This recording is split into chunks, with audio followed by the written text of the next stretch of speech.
بسم اللہ الرحمن الرحیم۔ السلام علیکم، میری آپ سبھی سے التجا ہے کہ ایک مرتبہ درود ابراہیمی پڑھ لیجیے گا۔ بسم اللہ الرحمن الرحیم۔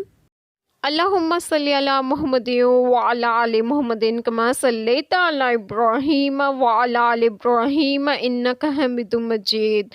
اللہم بارک علی محمد وعلی آل محمد کما بارکت علی ابراہیم وعلی آل ابراہیم انک حمید مجید۔ بسم اللہ الرحمن الرحیم۔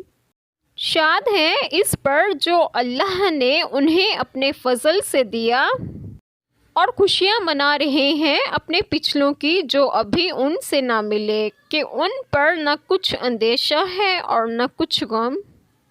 بسم اللہ الرحمن الرحیم۔ آج جو بات میں آپ لوگوں سے ڈسکس کروں گی وہ یہ ہے کہ اس آیت کریمہ میں ہے کہ اللہ تعالیٰ نے فضل و کرامت اور انعام و احسان موت کے بعد حیات دی، اپنا مقرب کیا، جنت کا رزق دیا اور اس کی نعمتیں عطا فرمائی، اور ان منازل کے حاصل کرنے کے لیے توفیق شہادت دی، اور خوشیاں منا رہے ہیں اپنے پچھلوں کی جو ابھی ان سے نہ ملے، اور دنیا میں وہ ایمان و تقوی پر قائم ہیں، جب شہید ہوں گے ان کے ساتھ ہی ملیں گے، اور روز قیامت امن اور چین کے ساتھ اٹھائے جائیں گے۔ اللہ تعالیٰ ہم سب کے تمام گناہوں کو معاف فرمائے اور ہمیں صراط مستقیم کی راہ پر گامزن کریں، اور آپ سب کو آپ کے گھروں میں خوش و خرم رکھیں اور روز صحت و تندرستگی بھی دیں۔ آمین۔ جزاک اللہ خیر۔